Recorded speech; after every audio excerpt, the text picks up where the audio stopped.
నేను భర్తీనా అరక. అందరికీ నమస్తే అన్న. పొద్దుగాల నుంచి అరక తోలుతుండు. నాన్న నేను అరక పడతా ఈ నాన్న అంటే అస్సలు వేస్తలేడు. కానీ నిజంగానా అమ్మ నాయనతోటి చెలకల పని చేసుకుంటుంటే మాత్రం మస్తు ఆనందం అనిపిస్తుంది నిజంగా చెప్పాలంటే. మీరు ఎంతమంది చేస్తారు అమ్మ నాయనతోటి పని చేసుకుంటా? ఊర్లలో ఉండి ఎంతమంది ఉన్నారు ఒక్కసారి కామెంట్ చేయరనా? ఆ ఫీలింగ్ ఊర్లో వండుకుంటా అమ్మ నాయనతోటి పని చేసిన వాళ్ళకు ఖచ్చితంగా అర్థమవుతుంది. నాయన అయితే పొద్దు నుంచి అరక కొడుతుండు. ఇప్పటికి ఒక 4 ఎకరాలు కొట్టిండు.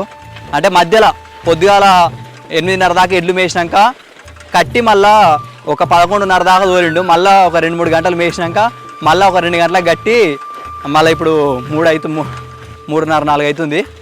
ఇప్పుడు తోలిండు. అంటే ఒక 5:30-6 గంటల దాకా తోలి మళ్ళీ కట్టేస్తాడు. కట్టేసి మంచిగా 2 పగ్గాలు పెద్ద బార పగ్గాలు ఉంటాయి అవి కట్టేసి ఆయుడితోటి మేపుతాడు.